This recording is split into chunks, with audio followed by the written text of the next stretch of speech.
अमेरिकेचा मुस्लिम देशावर हल्ला.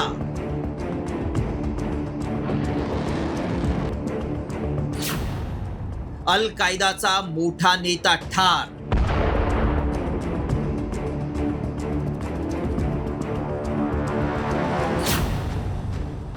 काय आहे ऑपरेशन हॉकाय स्ट्राईक? व्हेनेझुएलाचे राष्ट्राध्यक्ष निकोलस मादुरो यांच्या अटकेनंतर ट्रम्प यांनी आता आपला मोर्चा आशियातील मुस्लिम देशांकडे वळवलाय.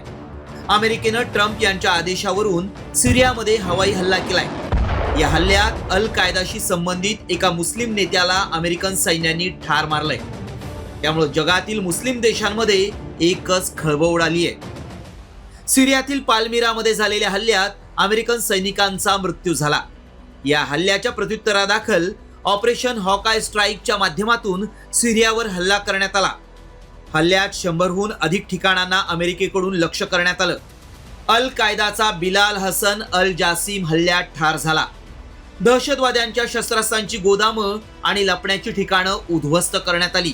दरम्यान अमेरिकेनं केलेल्या या हल्ल्यावर सिरियाच्या अंतरिम राष्ट्रपती अहमद अल शरा यांनी तीव्र संताप व्यक्त केलाय.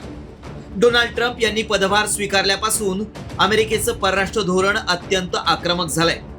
याआधी व्हेनेझुएलाच्या मादुरो यांना अटक केल्यानंतर आता अल कायदाच्या मोठ्या नेत्याला ठार केल्यानं मुस्लिम देशांमध्ये भीतीचं वातावरण पसरलंय.